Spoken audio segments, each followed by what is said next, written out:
Greetings everyone, and welcome to the first episode of my Wrestling Home Media Review series. I've been a fan of professional wrestling for a very long time, and while not many people around me in my life share the same interest, I thought to myself, quote, wrestling gets talked about so much on YouTube, and given that I love YouTube in general as well, I feel I could maybe do a video and talk about certain subjects within pro wrestling. After that, I considered whether or not I should give it a try. And after a lot of consideration, I agreed to do so. And so, here I am. Today's focus will be on the DVD and Blu-ray feature, WWE's Greatest Wrestling Factions. This was released in early 2014, and I'm going to admit, I couldn't wait to get my hands on a copy of this feature. After several re-watches of it over the past few years, I was and still am unsure if all the factions mentioned in the feature were all-time greats. So what I'm going to do in this episode is go through each faction in the order that they were shown on the feature. There are a total of 20 factions included, 3 more if you bought on Blu-ray, but they are going to get mentioned as well. I'll briefly talk about each faction and decide in my own opinion, of course, if they are one of the greatest factions in pro wrestling. I will be using the following system. All-time great. Yeah, this means that the faction is one that some people will believe to be one of the greatest ever. Memorable. Just as it says, the faction is well remembered, but not one that would be considered as an all-time greatest faction. And finally, forgettable. It's a faction that people might prefer to forget, or is not that well remembered for some reason or another, and it probably should not have been included on this feature. As mentioned, this is my own personal opinion, and everything in life is subjective, so good on you if your opinion differs to mine. So without further ado, let's get started with the list. Our first faction we look at is D-Generation X. An excellent choice to start off with. DX is a faction that practically every wrestling fan knows. Whenever they were on screen, I always enjoyed the things that they got up to, whether it was during the Attitude Era or in the later years that Triple H and Shawn Michaels reunited as DX. Although I feel that their legacy got ruined a bit due to their tag team match at Crown Jewel 2018 against the Brothers of Destruction, but I don't consider the match to be canon on their legacy. Overall, a faction that, although controversial in places, but one that WWE will always cherish in their memories. For me, yes, we have an all-time great rating for this group. Good start. The next faction we look at is the HEENAN family. Bobby the Brain Heenan is hands down one of the best managers in wrestling and an absolute king of managerial services. One of my most memorable moments when thinking of the Heenan family would be when Bobby Heenan managed to obtain Andre the Giant to his team. This made Andre a heel, and it led to the famous WWE title match at WrestleMania 3 between Andre the Giant and Hulk Hogan. Regarding my thoughts on this faction, I'm going to give it a rating of memorable, as while the group do appear to be well remembered, I don't personally think the Heenan family is an all-time great faction, and apologies to those who do think it's one of the greatest ever. Moving on now to the Right to Censor. Formed in 2000 when Vince McMahon was going through a legal battle with the Parents Television Council, he decided to poke fun at them by forming the Right to Censor. The faction's cause was the same as the PTC. They were basically stopping things that were deemed inappropriate to fans and television audiences alike. Their other memorable traits were their entrance theme and their attire. The Right to Censor appears to be a faction that some may consider to be great, or just plain memorable. No, I don't feel the group is forgettable, but I don't feel like they are an all-time great, so for me, on this one, it's a memorable rating again for this one. The next faction is the fabulous Freebirds. Well, Terry Gordy, Michael Hayes and Buddy Roberts. Wow. Their most memorable moment for me is their rivalry with the Von Erich family in World Class Championship Wrestling, back in the Territory days. This has been hailed as one of the greatest feuds in professional wrestling. The Freebirds, who were portrayed as these outsiders from Georgia, who wanted to take over the territory of WCCW in Texas, where the Von Erichs were the hometown heroes who were truly loved by the fans. Wrestling fans old and young will always have at least fond memories of the fabulous Freebirds in my opinion. With their craft and the Von Erich feud in World Class, I'm going to give the faction a rating of all-time great. Definitely. Well, looking good so far with the scoring system. As we move on to our next faction, it's the Nexus. I had really high hopes for the group when they came to WWE, I really did, but unfortunately Nexus is an example of a missed opportunity and probably a burial as well. After losing at SummerSlam in 2010, a decision that I did not like, and I still don't to this very day, the faction was pretty much dead in the water. However, I still enjoyed what they did during their tenure on the main roster, but however, it's a rating of just memorable for this faction, I'm afraid. Had they won at SummerSlam, then I possibly could have increased their rating. Moving on, we now come to the Dangerous Alliance from WCW. Paul Heyman is hands down my favourite manager in wrestling. The man's a pro on the microphone and as a manager, and he knows who he sees as a future star. In this feature, when talking about the faction, Paul Heyman actually said that the Dangerous Alliance was never supposed to happen, but when Ravishing Rick Rude came to WCW, Heyman, known back then as Paul E. Dangerously, managed Rick Rude, and then someone told Heyman that they should expand this working relationship. Another of Heyman's ambitions was to get Steve Austin and make him a megastar, and over time Heyman would recruit the likes of Arn Anderson, Bobby Eaton and Larry Zbyszko, along with Austin and Rude themselves, to form the Dangerous Alliance.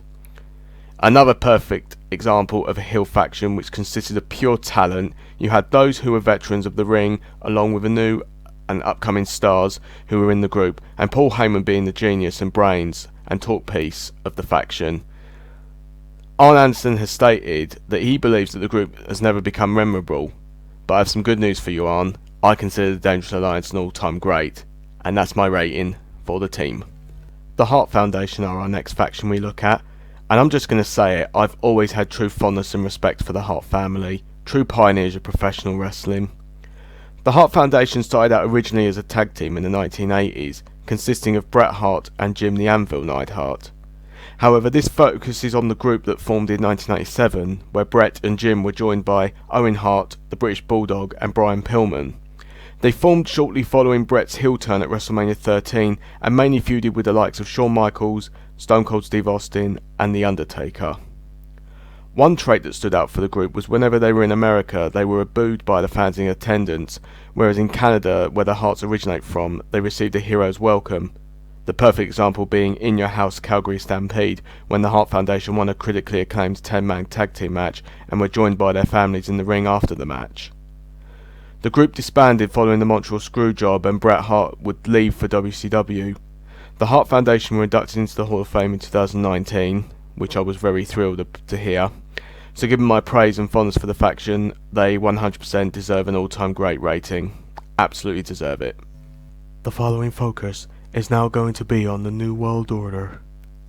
Sorry, bad impersonation, but I had to try. Okay, well, the NWO is a faction that people are really divided on overall. Some think the group are great, and some will say that they were too boring.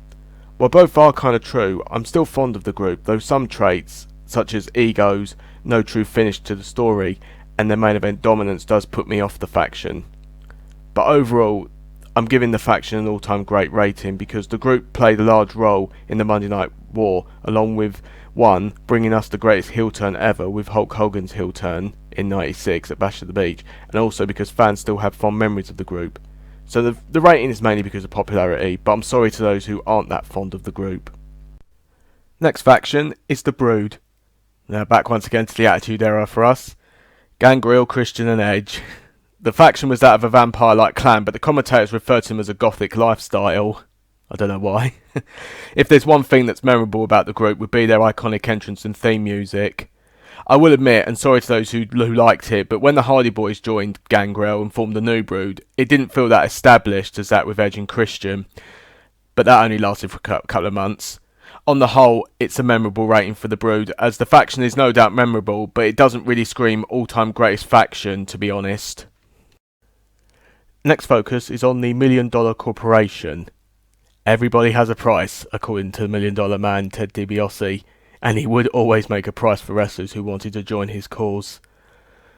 My favourite moment when it comes to this faction was when in 1994 DiBiase claimed he obtained the services of The Undertaker, but it turned out that The Undertaker we saw on screen was an imposter, and it led to a main event match at SummerSlam 94 where the imposter Undertaker would face the real Undertaker. By 96, the group were officially disbanded when DiBiase signed with WCW. I'm rating this faction as memorable, as the Imposter Undertaker storyline for me was one of my favourite moments of the faction, but they did have some other things going for them. We are now at the Nation of Domination. When it comes to the Nation, I think mostly of The Rock, as his time with the group really was a driving force towards his greatness in professional wrestling.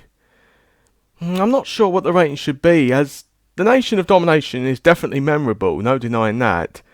But, no, I'll go with all-time great, as their tenure before and during the Attitude Era was very good indeed, and the fact that The Rock's work as well as his time within the faction was fantastic and indeed memorable. We come now to the Blue World Order from ECW. Take a guess who they're a parody of. Gonna be honest, my first knowledge of the BWO was following the Blue Meanie scuffle with John Bradshaw Layfield at One Night Stand 2005, which led to the faction appearing briefly on SmackDown. Stevie Richards said that the BWO was the culmination of all previous parodies that he and the Blue Meanie took part in, and given how hot the New World Order were in WCW, and probably due to Paul Heyman's hatred for the company, it was decided that they would do their own parody of WCW's biggest storyline. I can't call this faction an all-time great, but they are fondly remembered, especially by the die-hard ECW fan base, and maybe other fans as well. So, it's going to be a memorable rating for the group. The corporation we now turn our attention to. It was led by WWE Chairman Mr. McMahon in an attempt to secure control of the WWE and eliminate the more rebellious wrestlers, especially Stone Cold Steve Austin. They were always known for the numbers game attacks on other wrestlers, and their feud with Austin in the beginning of 1999 I always think of the most when it comes to the corporation, as I like to look back at the moments where Austin got the last laugh on the faction. I personally don't feel the faction is one of the greatest, but a memorable rating is indeed suitable for them, as their work with Austin for me was the best, hands down. Now it's time to look at Evolution. Inspired by the Four Horsemen, I believe. This faction was one of the first I came across when I got into wrestling. I really enjoyed watching the group, all things considered. The group's peak came at Armageddon 2003 when all four members won all the championships on that night. By 2005, Evolution was finally over. When they reunited in 2014, I was thrilled to see them again due to my love of nostalgia in life. Evolution does have its criticisms from fans, but hey, nothing is ever unanimously liked or hated, no matter what. It does make me feel that they shouldn't be rated as all-time great due to having a bit of a reputation. However, as the faction made Batista and Randy Orton legit main stars, and given the fact that I enjoyed their time on Raw, I'm giving them an all-time great rating, but I'm sorry to those who aren't fond of the group. The Oddities we look at next. This is a group I don't think highly about when it comes to greatest factions, to be honest. I never feel they had any significant moments during their time in WWE. They never really played a main role on TV and were pretty much a mid-card act. If there's one trait they're known for, it would be their entrance, much like the Brood.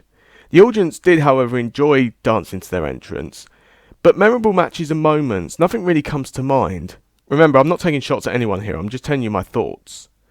They didn't last long, as they disbanded after under a year or so, and I don't see many saying that the Oddities are one of the greatest factions ever, as I struggle to see how they are. No disrespect to them, of course. On the whole, I feel my conclusion on the Oddities is that they are not well remembered, so we have a forgettable rating, and it's my first one given. Moving on, we have the Triple Threat from ECW. Back to the land of extreme again for us. The franchise Shane Douglas, Bam Bam Bigelow and Chris Candido. I'm sure fans of the Extreme saw the Triple Threat as a well-remembered unit. And for ECW fans, the faction appears to fall under the memorable category due to the faction not being around long enough. Tommy Dreamer even said on this feature that the group should have been together much longer. It can't, to me, be considered an all-time great, but I will rate them as memorable, as fans of the Extreme would surely have fond memories of the Triple Threat. Next faction is The Legacy. This group I really enjoyed watching when they were together. The concept of the faction was intriguing. All members of Legacy were either second or third generation wrestlers. Randy Orton, Cody Rhodes and Ted DiBiase, all from generations of some of the most well-known wrestling families. Their feuds with the likes of the McMahons and D-Generation X I thought were fun. By early 2010, after about a year, maybe little more, The faction disbanded when Orton began a face turn, and it led to a triple threat match between the three of them at WrestleMania 26, which Orton won. As said, I absolutely like this faction, especially the second, third generation background concept, but I'm going to give them a memorable rating because the faction simply is remembered well, but not overly an all-time great in my book. The Dungeon of Doom we now move on to. My thoughts on this faction? Nothing great or anything significant to recall on this group, absolutely nothing. The Dungeon was dedicated to ridding WCW of Hulk Hogan and Hulkamania, and the stable was a direct continuation of a previous stable known as the Three Faces of Fear, where they had a similar goal. Their War Games match at Fall Brawl 1995 against Hulk Hogan, Randy Savage, Lex Luger and Sting, to be fair, I actually don't find bad, but other than that, I have nothing furthermore to say on this faction. Not one of the greatest teams in wrestling, so another forgettable rating we can add to the list. The Straight Edge Society is our next point of focus. The faction's concept was the straight edge lifestyle, which was basically no smoking, drinking or drugs, something that CM Punk is known for. Members who joined had to have their heads shaved, which signified a new beginning. I loved it when CM Punk spoke on the microphone. He would rip into the fans during promos, and they were absolute gold. While the Society's feuds with Rey Mysterio and The Big Show were fine, I don't feel they'll go down as an all-time great. But it's going to be a memorable rating here, as the faction are well remembered, and CM Punk's words on the mic were barrels of memorable moments. We now come to one of the most famous factions in professional wrestling, the Four Horsemen. Ric Flair, Ole and Arn Anderson, and Tully Blanchard, with JJ Dillon as their manager. True pioneers of the term heel faction. Jim Ross has even said that without the Horsemen there would be no New World Order and no D-Generation X, which I agree. And indeed, over time, factions that formed have been inspired by the Horsemen. Their legendary legacy, the talent, the rivalries that they were involved in, the path that they created for future generations to inspire them, all of that equates to one thing: an all-time great rating from me. We now move on to the additional factions that were featured as Blu-ray exclusives. First we have the Wyatt family. Their gimmick was that of a backwards cult, and the leader Bray Wyatt, his character drew comparisons to Charles Manson, wrestler Waylon Mercy and the character Max Cady from the 1991 movie Cape Fear. This is also another faction who had a memorable entrance, where they came out in the dark with Wyatt holding a lantern and fans would turn their phone lights on and wave them around like they were fireflies buzzing all over the place. The faction as a whole were an entertaining entity in the more recent years in WWE. For this reason, and given they were a heavily gimmick-themed stable that fans loved, I'm rating them as an all-time great because I was so entertained with Bray Wyatt's work on the microphone, along with their matches and moments together. The next faction on the Blu-ray exclusives is the Spirit Squad. Oh god, what can I say? One of the least well-remembered factions in WWE, and one that I'm not a fan of, I'm afraid. An all-male cheerleading squad, and oh my god, their antics on screen along with their entrance I still find quite embarrassing today. Their real moment came when they faced the reunited D-Generation X in a handicap match at Vengeance 2006. This to me was their only real highlight, as the match was entertaining all things considered. They would end up getting removed from TV in late 2006. Nikki, a member of the squad, would re-emerge as Dolph Ziggler about 2 years later, and would go on to have a much better run on his own. And as a quick side note, Ziggler has said that he absolutely hated his time in the Spirit Squad, and he still does. The Spirit Squad, well, two of the members, made a brief return in 2016 during Ziggler's feud with The Miz, and I was like, not a piece of the past that I consider nostalgia. I've no more to add about the Spirit Squad other than its rating: forgettable. Absolutely forgettable. We're now at the final faction to look at on the Blu-ray exclusives. It's The Shield. Seth Rollins, Dean Ambrose and Roman Reigns, and what a trio. They were a dominant force in six-man tag team matches. One of the things about the Shield was that their attire seemed to be reminiscent of that of the late Big Boss Man. Following their debut at Survivor Series 2012, they quickly became mainstream main event names. Their biggest triumph came at Extreme Rules 2013 when Ambrose won the US title and Rollins and Reigns would win the tag titles later that night. Very similar to when Evolution won all of Raw's titles at Armageddon 2003, showing us how much the Shield were over with the fans. I loved the Shield, and I still do, and I love to look back at their times together in the ring. It's going to be an all-time great rating for these guys. Their work in the ring was a barrel of fun, and fun that I enjoy going back to watch, and another example of a memorable group in the more recent years in WWE. And that's that, everyone. all the factions featured, looked at and reviewed. On the whole, I consider 10 of the factions to be all-time greats. For memorable, we had 10 as well, and for forgettable, only 3 of them, so not bad. So overall, I feel WWE did pick out some superb choices for this feature, and I do feel it's worthy of a watch to those who haven't seen it yet. Finally, I'd like to take a moment to say that if this was released today, there are a few factions I would have included in this set, and which matches focusing on them should be added. My first choice I'd include has to be the Bloodline, with their War Games match at Survivor Series 2022 added to the set. Another option would be the New Day, given their success, and the match I'd select would be probably one of their tag team matches with the Usos in 2017, as they were awesome working together in tag team matches. And my final pick that I would have added to the feature, and this may be a weird choice, is Team Angle, who were around in early 2003, and I would select their gauntlet match against Brock Lesnar on SmackDown. If you have any ideas on factions that are considered one of the greatest ever, then please let me know. All there is for me to say now is thank you so much for watching. I hope you enjoyed looking at this feature, and I'll see you guys around. Take care.